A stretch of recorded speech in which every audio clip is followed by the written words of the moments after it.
Hello दोस्तों। स्वागत है आप सभी का हमारे आज के वीडियो में। तो यार आप लोग जानते हैं कि इस बार से सीबीएसई ने थोड़ा सा अपना पैटर्न को चेंज कर दिया है और टर्म वन और टर्म टू का सिस्टम इंट्रोड्यूस कर दिया है।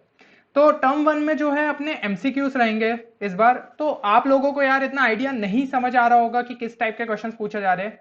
तो हमने जो है एक आपके लिए एक स्पेशल सीरीज ला रहे हैं जिसके अंदर हम थोड़े एनसीईआरटी बेस्ड प्रॉब्लम्स पे अपन फोकस करेंगे।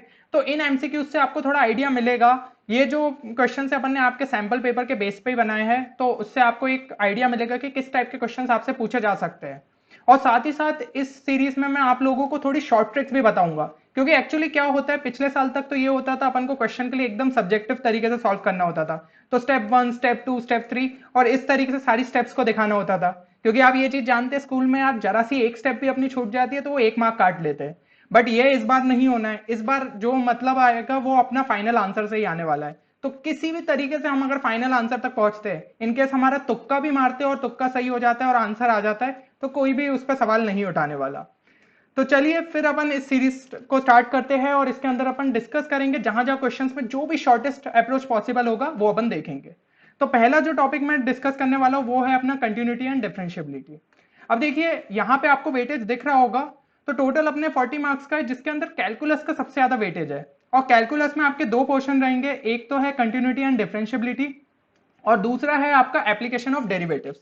तो ये दो का जो है वेटेज सबसे ज्यादा है, इसलिए अपन इन दोनों चैप्टर से रिलेटेड पहले एमसीक्यूज देखेंगे। और आज अपन जो है कंटिन्यूटी एंड डिफरेंशियबिलिटी कर रहे हैं और अगले इसमें अपन एओडी को देखेंगे।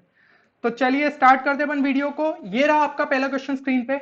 देखिए आप लोग भी मेरे साथ क्वेश्चन को प्रैक्टिस करिए, तो वीडियो को आप पॉज कर सकते हैं, एक बार खुद से ट्राई करिए कि क्या ये क्वेश्चन आपसे बन रहा है। फिर अपने अप्रोच को मेरे अप्रोच के साथ कंपेयर करिए कि क्या हम इस तरीके से भी सोच सकते थे इस क्वेश्चन के लिए। इससे आपकी जो है यार थिंकिंग कैपेबिलिटी ज्यादा बढ़ेगी। तो चलिए देखते हैं अपन इस क्वेश्चन को। तो देखिए इसके अंदर पूछा गया है कि एक फंक्शन आपको देके रखा है minus mod of x minus one. और ये पूछा है कि भाई वो कंटिन्यूअस और डिफरेंशिएबल है कि नहीं एक्स इजिकल टू वन पे। तो मैं आपको इसके लिए यार एक सिंपल सी ट्रिक बताता हूं। देखिए मॉड्यूलस फंक्शन जो होता है ना, जैसे कि मॉड्यूलस फंक्शन में एक आपको एक जनरल फंक्शन लिख देता हूं। यहां पे हो गया एक्स माइनस ए प्लस माइनस बी, मतलब यहां भी कोई भी साइन आए और यहां भी प्लस माइनस मान के चलिए कि कोई भी एक साइन आ रहा हो। तो इस टाइप का अगर आपका जो मॉड्यूलस फंक्शन आपका लिखा हुआ है जहां पे ए और बी कुछ भी हो सकता है, तो ये जो होता है it is non differentiable at X is equal to A. बस आपको ये चीज को याद रखना है। तो ये जो फंक्शन रहता है ये सिर्फ नॉन डिफरेंशिएबल रहता है eight X is equal to A और कंटिन्यूअस हर पॉइंट पे रहता है। तो कंटिन्यूटी की तो अपन को टेंशन है नहीं इसमें। तो सिंपल इस क्वेश्चन में अपन क्या बोल देते हैं कि ये जो है एक्स इजिकल टू वन पे नॉट डिफरेंशिएबल है बट कंटिन्यूअस हर जगह है, यानी कि ऑप्शन सी जो है अपना सही आंसर हो जाता। तो ये आता कैसे है कि भाई नॉन डिफरेंशिएबल। तो देखिए डिफरेंशिएबिलिटी के लिए ये होता है कि अपन को फंक्शन का ग्राफ प्लॉट करना होता है और ग्राफ में जहां पे भी भाई शार्प कॉर्नर आ रहा है वहां पे अपना फंक्शन जो है वो नॉन डिफरेंशिएबल होता है। तो मॉड्यूलस का अगर अपन ग्राफ बनाएंगे तो देखिए मॉड एक्स का तो सिंपल इस तरीके से बनता है। अब यहाँ पे मॉड एक्स माइनस वन लिखा है तो वो वन से इस साइड पे खिसक जाएगा। फिर नेगेटिव है तो वो ग्राफ जो है इन्वर्ट हो जाएगा इस तरीके से। अब उसमें यहाँ पे minus mod x minus one plus two लिख देते तो टू से उसको अपन रेस कर देते। बट ये जो शार्प कॉर्नर है ये एक पॉइंट तो हमेशा कहीं ना कहीं आएगा। अब वो पॉइंट की पोजीशन कहां पे रहेगी तो वो मैंने आपको बता दिया एट एक्स इजिकल टू ए। तो इस तरीके से आप इसे एज अ शॉर्ट ट्रिक याद रख सकते हैं।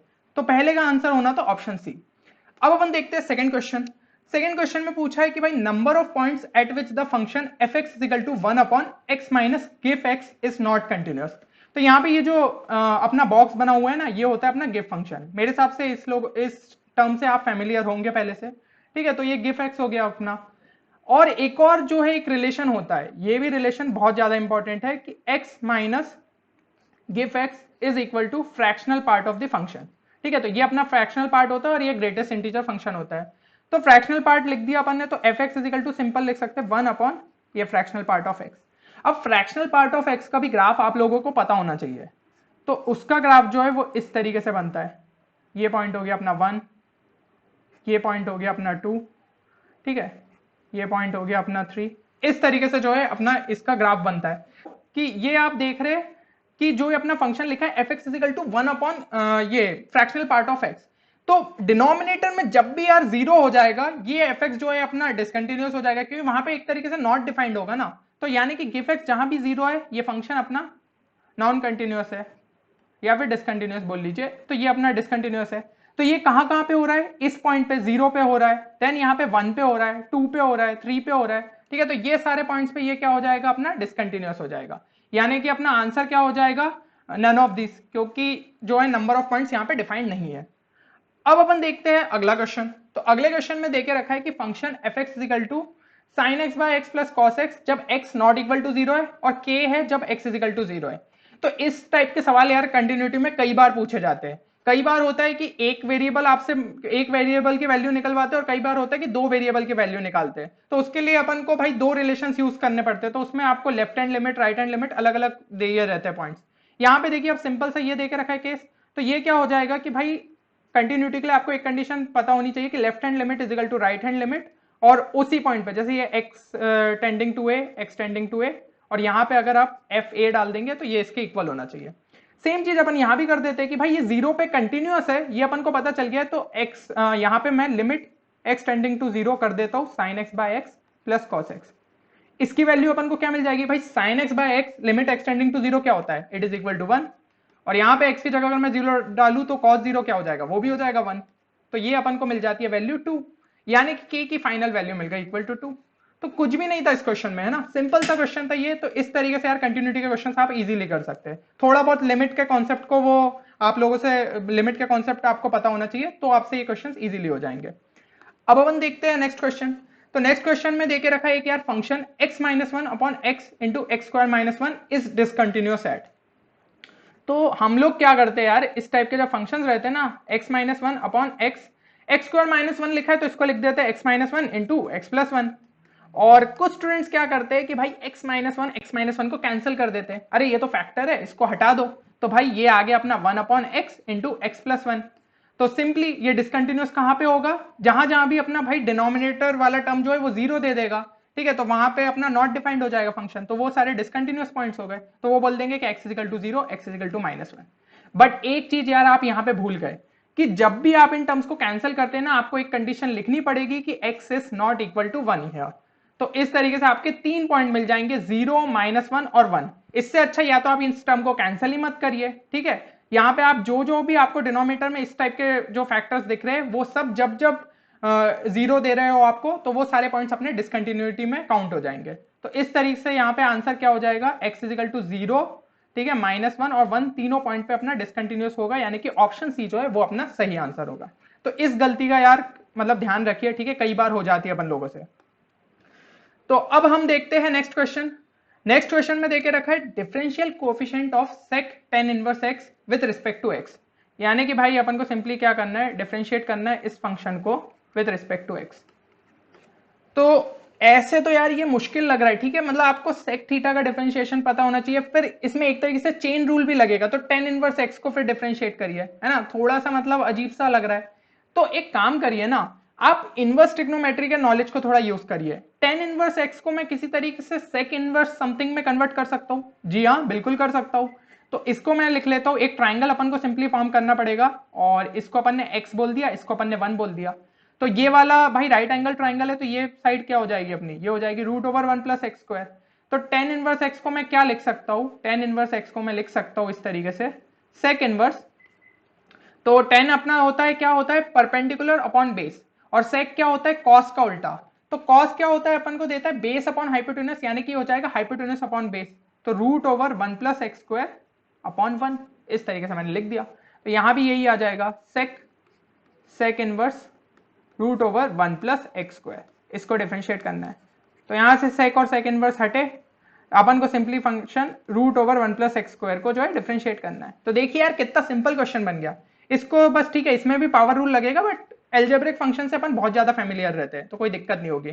तो इसको हो जाएगा 1 upon 2 root over 1 plus X square. अब 1 प्लस एक्स स्क्वायर को डिफरेंशिएट कर दीजिए, तो ये हो जाएगा 2x, 2 कैंसिल हो गया, और यहाँ पे फाइनल आंसर आ जाएगा x upon root over 1 plus X square. कौन सा ऑप्शन हो गया आंसर अपना, तो ऑप्शन ए जो है वो अपना सही आंसर होगा। तो इस तरीके से यार आपको थोड़ा स्मार्टली सोचना है क्वेश्चंस में। ऐसा नहीं है कि भाई जो कन्वेंशनल मेथड सीखते आ रहे कि चलो भाई सेक tan इनवर्स x दिख रहा है तो सेक का लगाओ, फिर tan इनवर्स x का लगाओ। थोड़ा सा अपन अपने लिए इजी बनाओ क्वेश्चंस को। अब हम देखते हैं नेक्स्ट क्वेश्चन।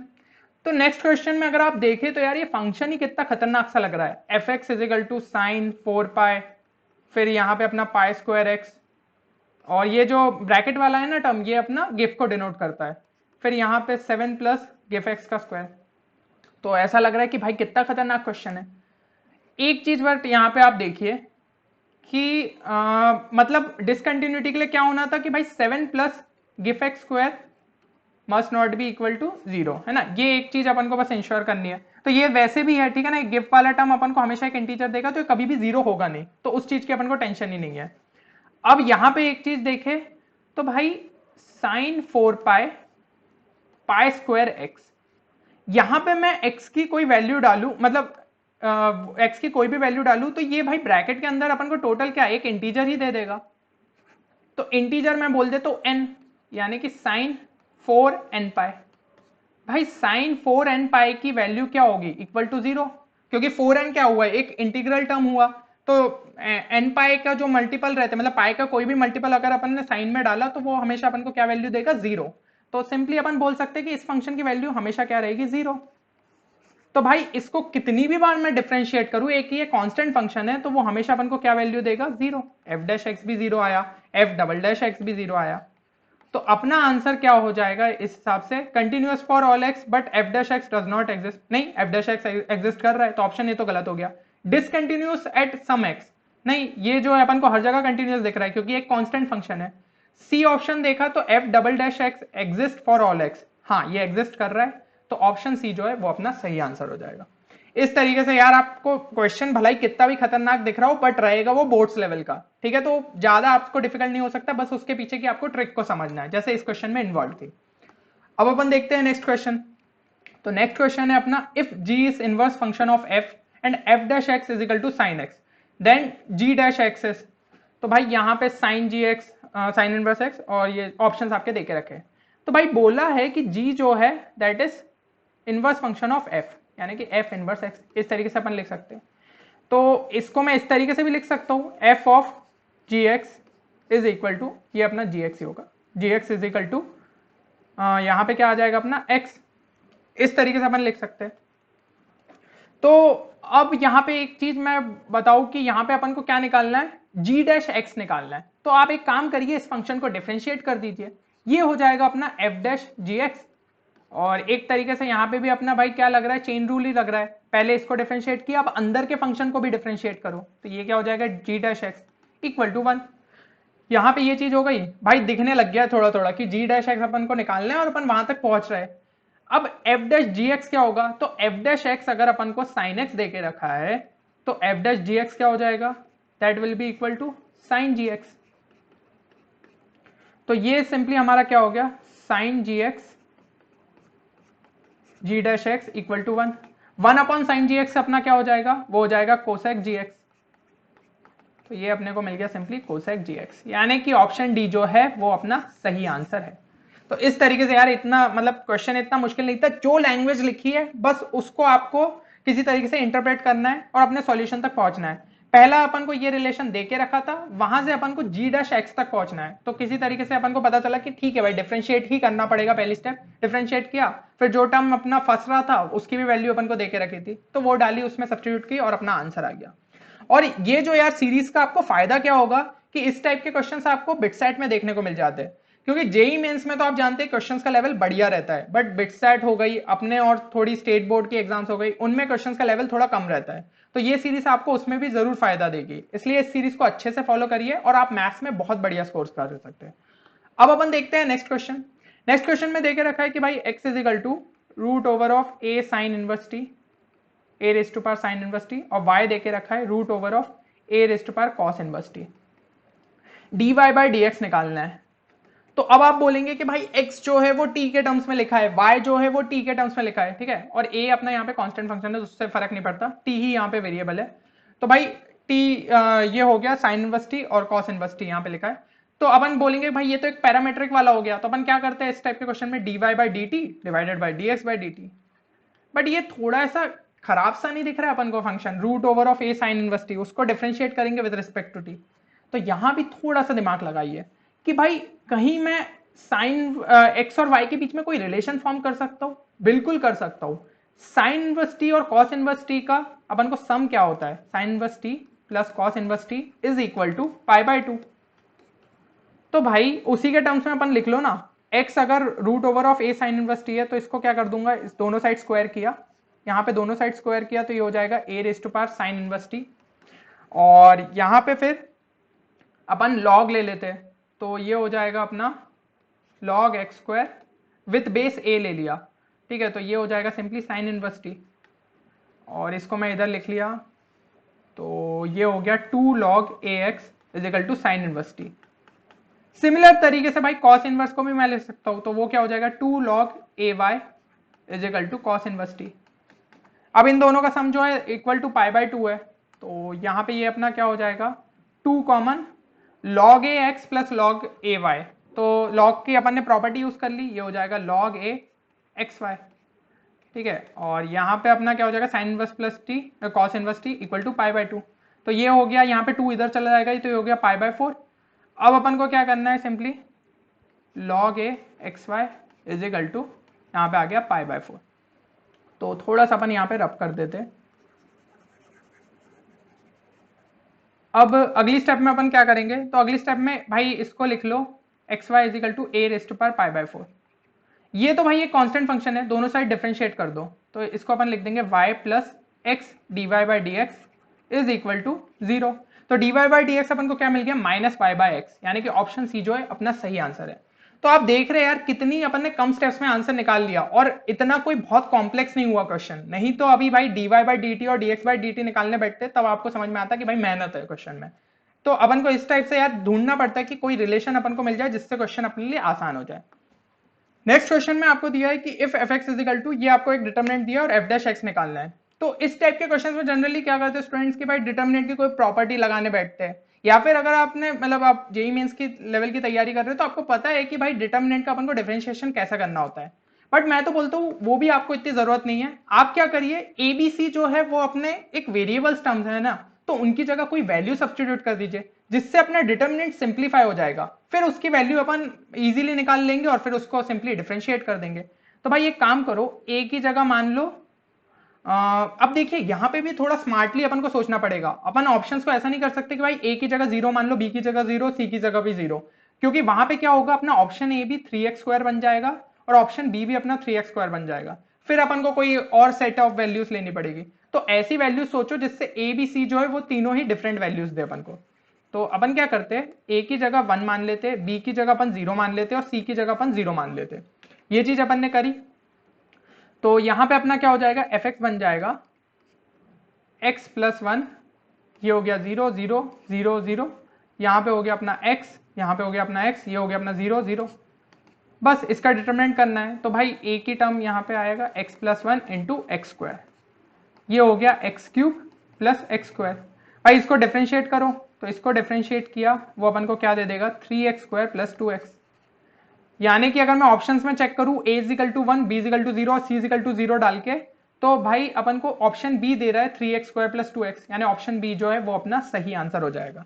इस टाइप के क्वेश्चंस में नन ऑफ दिस के चांसेस बहुत कम रहते हैं। अगर आपको थोड़ा सा ऐसा कंफ्यूजन लग रहा है या ऐसा लग रहा है कि रिस्क ले रहे हैं अपन, तो आप कोई और सेट ऑफ वैल्यूज भी ले लीजिए, उससे भी अगर ऑप्शन बी आ गया तो फिर तो पक्का ही ऑप्शन बी अपना सही आंसर होगा।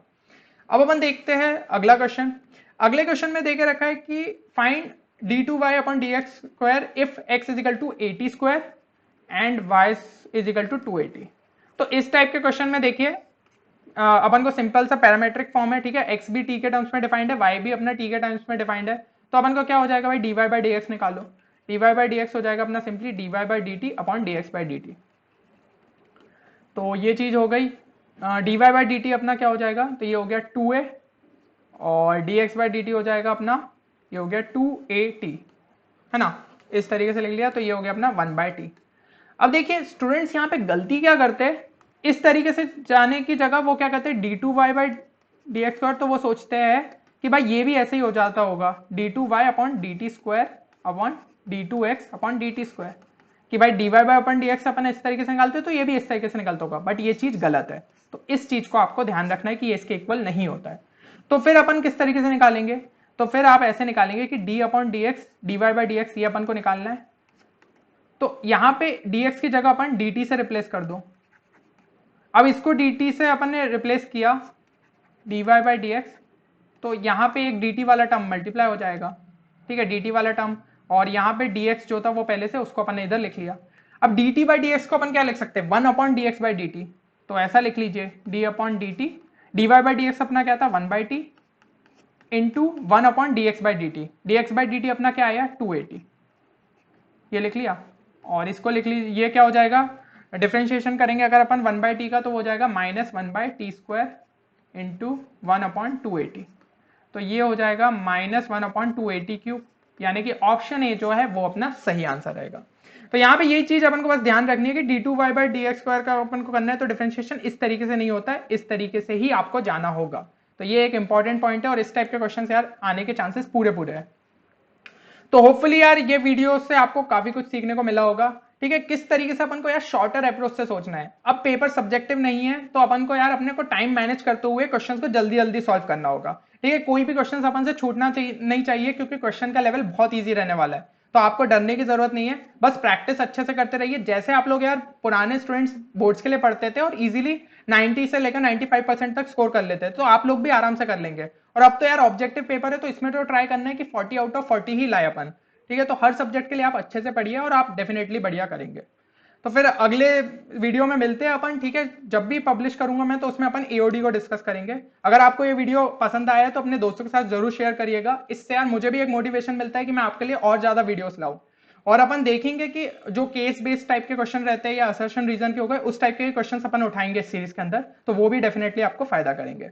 फिर मिलते हैं अगले किसी नए वीडियो में नए शॉर्ट ट्रैक कॉन्सेप्ट या स्ट्रेटेजी के साथ। तब तक आप लोग अपना ख्याल रखिए और जोरों शोरों से अपनी पढ़ाई करते रहिए। Thank you everyone.